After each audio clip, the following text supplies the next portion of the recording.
इस धारावाहिक की घटनाएं और पात्र काल्पनिक है। इनका वास्तविक जीवन से कोई संबंध नहीं है।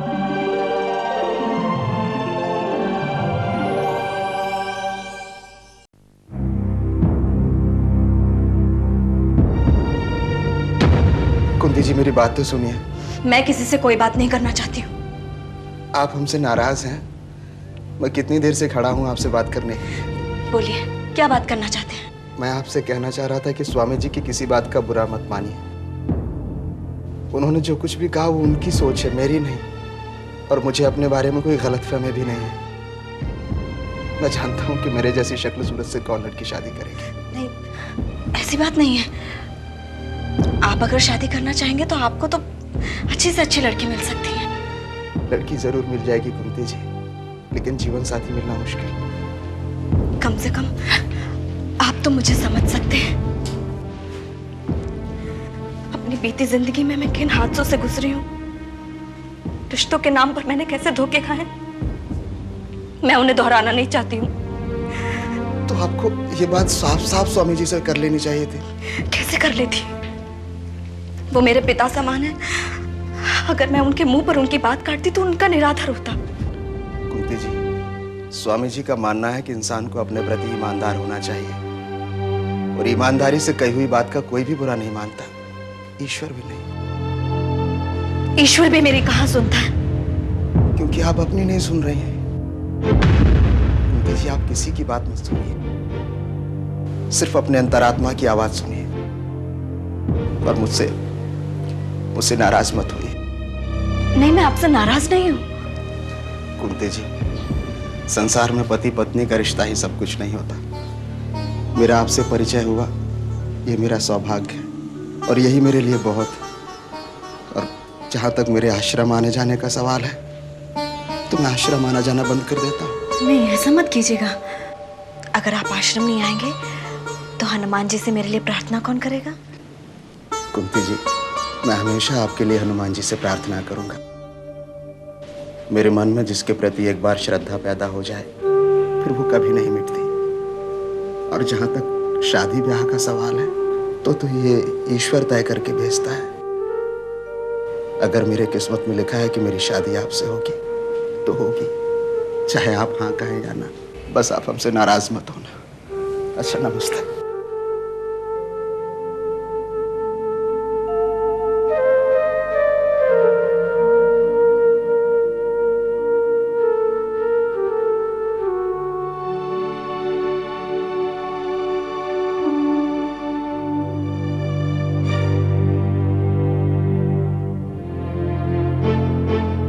अरे हिम्मत, सुबह सुबह यहाँ आश्रम में?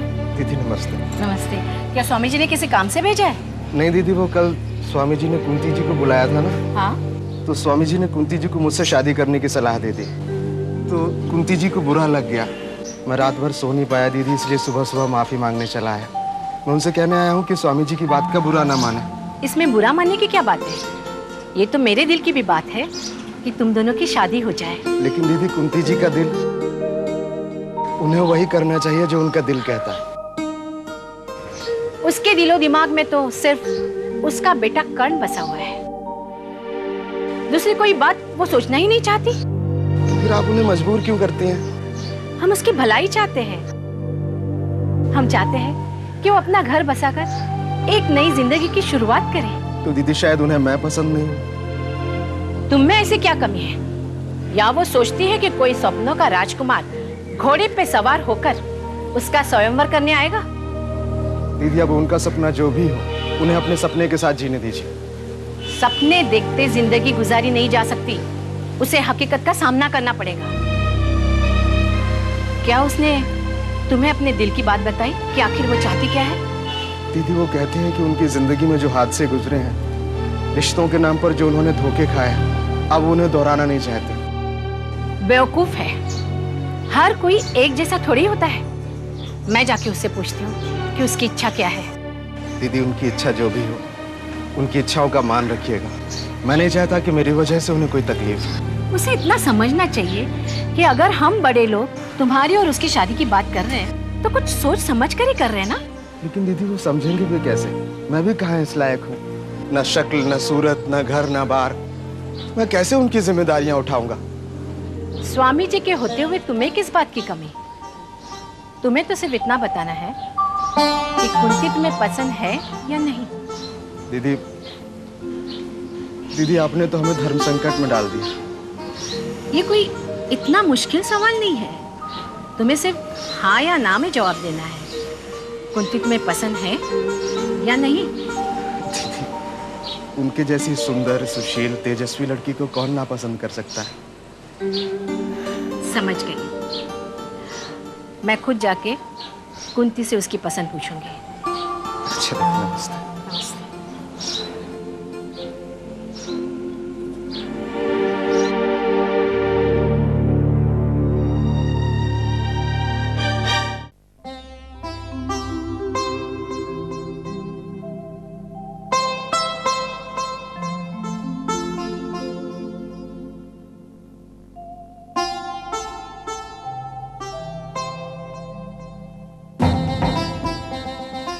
अपनी डायरी के पन्नों को काला करते करते तुमने अपनी जिंदगी में भी अंधियारा कर लिया है। जब मेरी जिंदगी से ही रोशनी चुरा ली गई तो अंधेरे के सिवाय और बचेगा ही क्या?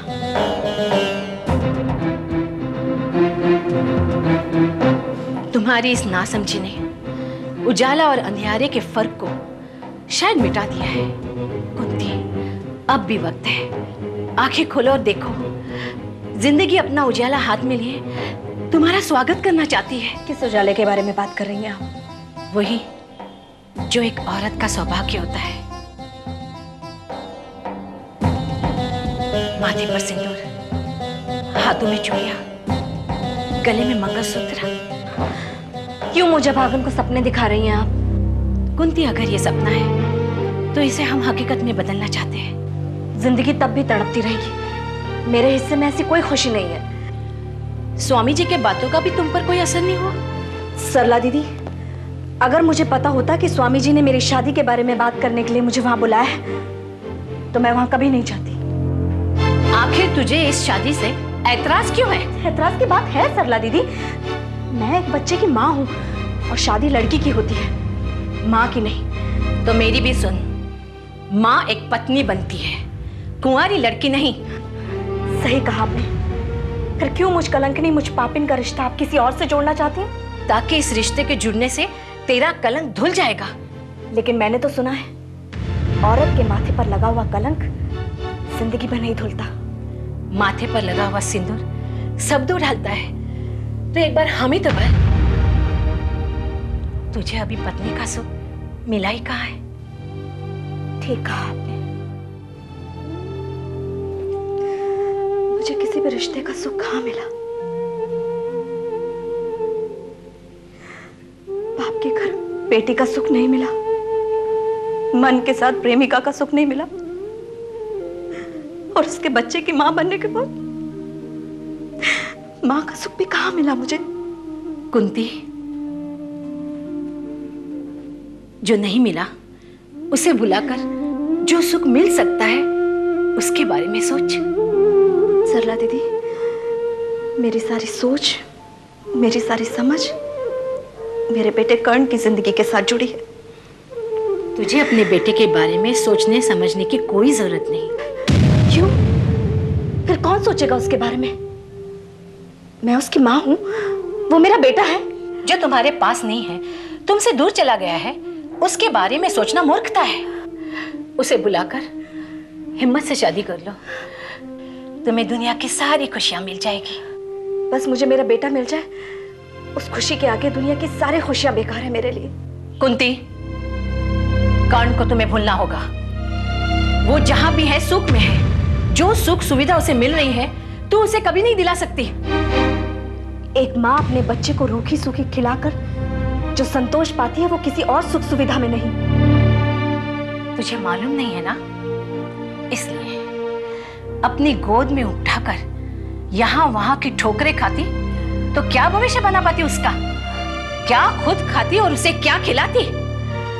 तुझे तो ये बात मानकर खुश होना चाहिए कि तेरा बेटा जहां भी है अच्छे माहौल में अच्छे लोगों के बीच पनप रहा है। कोई बच्चा अपनी माँ से दूर रहकर कैसे पल सकता है? जड़ से उखाड़ देने के बाद क्या कोई पौधा पनपता है? देख लीजिएगा सरला दीदी, एक दिन मैं अपने कर्ण के बिना मर जाऊंगी और वो मेरे बिना। कुंती, ऐसा मत बोल। तो फिर आप मेरे बेटे कर्ण का पता मुझे क्यों नहीं बता देना चाहती? मुझ पे इतनी दया कीजिए, मैं आपके हाथ जोड़ती हूँ, प्लीज मुझे जीते जी मत मारिए, मुझे कर्ण का पता बता दीजिए। ठीक है, तुझे तेरे कर्ण का पता चाहिए ना? मैं बता देती हूँ तुम्हारे बेटे का। कुंती, इस धरती और आसमान के बीच में जहां हम तुम सब रह रहे हैं, तुम्हारा कर्ण भी वही है। इन चारों दिशाओं के बीच में जहां भी तुम्हारा कर्ण है, वहां वो पूरी तरह सुखी है, इतना सुखी कि जिसकी कल्पना भी तुम नहीं कर सकती। बस यही है पता तुम्हारे कर्ण का, इससे ज्यादा मैं और कुछ नहीं बता सकती। अगर यही बात है तो एक माँ अपने बच्चे के लिए धरती तोड़कर पाताल में जा सकती है, आकाश की ऊंचाइयों को छू सकती है।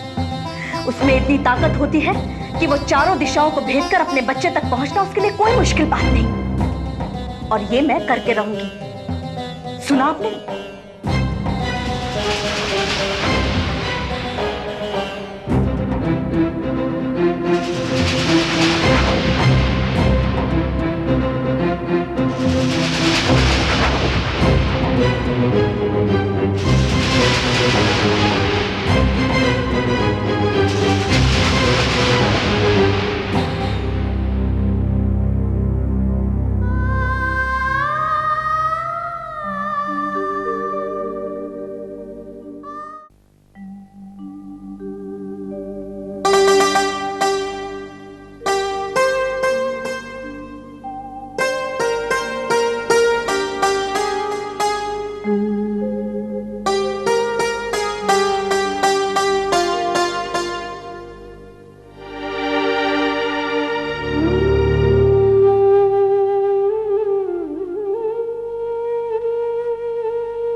कुंती, आज तो तूने वाकई कमाल कर दिया। क्या मुंह तोड़ जवाब दिया है सरला दीदी को। तुमने कहाँ सुना? ऐसी बातें छिपती कहाँ है, कहीं ना कहीं से तो पता चल ही जाता है। लेकिन तेरे अंदर इतनी हिम्मत, इतनी ताकत है, ये आज पहली बार जाना। अपने इस हौसले को बचा कर रखना। यही हौसला, यही ताकत तो मुझ में बाकी बची है, वरना तो मुझसे सब कुछ छीन लिया गया। यह हौसला अगर तेरे अंदर बाकी रहा ना, तो जो कुछ भी तुझसे छीन गया है वो सब एक दिन वापस मिल जाएगा। अपने इसी हौसले को लेकर तो मैं गवर्नर साहब के पास गई थी। मैंने उनके इतने चक्कर लगाए, तब जाके मेरी उनसे मुलाकात हो पाई। अब बेगम साहिबा ने मुझे दिलासा दी है, तो देखो क्या होता है। तुम अपनी इस उम्मीद को मत छोड़ देना। इसी उम्मीद के बल पे जीना आसान होगा। पता नहीं प्रभा, ये उम्मीद मुझे किस राह पर ले जाकर छोड़ेगी। न जाने क्यों मेरा तो अब किसी पर भी भरोसा नहीं रहा। तुम्हारी हालत मैं बहुत अच्छी तरह से जानती हूँ। पहले मैंने भी कोशिश की थी कि सब कुछ भुलाकर तू खुश रहना सीख ले, लेकिन तेरी दिन रात की तड़प ने मुझे मजबूर कर दिया कि मैं तुम्हारा साथ दूं। प्रभा, तेरे साथ नहीं तो मुझे इतनी ताकत ही है, वरना तो मुझे ऐसे लगने लगा था कि इस दुनिया में मेरा अपना कोई नहीं। कुंती, तू बेगम साहिबा से जाकर पूछती क्यों नहीं? इतने दिन हो गए, करण की तलाश में उन्होंने अब तक क्या किया? वो कोशिश कर रही हैं प्रभा, लेकिन अगर वो भी कुछ नहीं कर पाई तो मैं चीफ मिनिस्टर, प्राइम मिनिस्टर के पास तक जाऊंगी। मैं चुप नहीं रहूंगी। मैं सारे दुनिया को चीख चीख कर बता दूंगी कि एक माँ के साथ कितना बड़ा अन्याय किया जा रहा है। सरला दीदी को करण का पता मालूम है, वो क्यों नहीं बताती? उनकी बातों से इतना तो पता चल ही गया है कि मेरा बेटा इन चारों दिशाओं के बीच में है। मेरे लिए इतना ही बहुत है। बस अब इन चारों दिशाओं के बीच से मैं अपने बेटे कर्ण को ढूंढ कर ही रहूंगी। कुंती, ऊपर वाला भी तेरी खूब परीक्षा ले रहा है। मैं अपने बेटे, अपने कलेजे के टुकड़े के लिए हर परीक्षा देने के लिए तैयार हूँ। अगर मेरे और उसके बीच आग का दरिया भी खड़ा कर दिया जाए ना प्रभा, तो मैं उसे भी पार कर जाऊंगी। लोगों को शायद अभी माँ की ताकत का अंदाजा नहीं है, तू एक बार बेगम साहिबा से पूछ तो सही। मैं आज ही जाकर उनसे पूछती हूँ।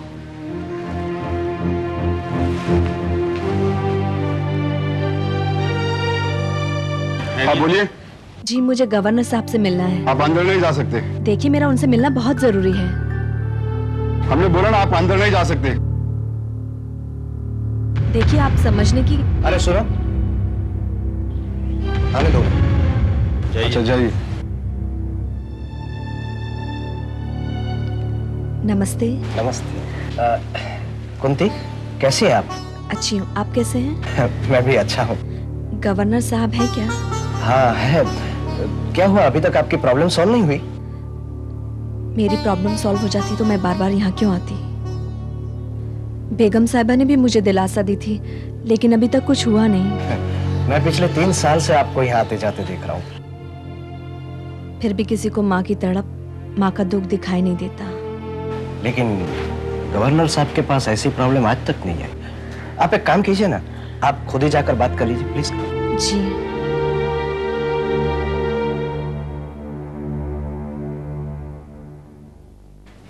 गवर्नर साहब, नमस्ते। नमस्ते। कुंतिया, बैठो। बेगम साहबा से मिलने आई हो? जी, मैं आप दोनों से मिलने आई हूँ। मैं जानना चाहती हूँ कि आप लोगों ने अब तक मेरे लिए क्या किया। देखो कुंती, तुम्हारा ये मामला हमारे बस के बिल्कुल बाहर है। गवर्नर साहब, आप ऐसा कह रहे हैं? मैं तो सोचती थी कि आप चाहेंगे तो मुझे मेरा बेटा जरूर मिल जाएगा। बेगम साहिबा ने भी मुझे ऐसी दिलासा दी थी। कुंती, हमने अपनी तरफ से पूरी कोशिश की, लेकिन क्या करें, अभी तक तुम्हारे बेटे का कोई सुराग नहीं मिला। हमें कोई ये बताने को तैयार ही नहीं है कि तुम्हारा बेटा कहाँ है, उसका पता क्या है। तो क्या मेरे बेटे का पता कभी नहीं मिल पाएगा? क्या ये जवाब सुनने के लिए मैं तब से भागदौड़ कर रही थी? हम नियम और कानून के दायरे में रहकर सिर्फ लोगों से पूछताछ कर सकते हैं। किस कानून की बात कर रहे हैं आप? एक माँ से उसका बेटा छीन लिया जाए, क्या ये कानून है?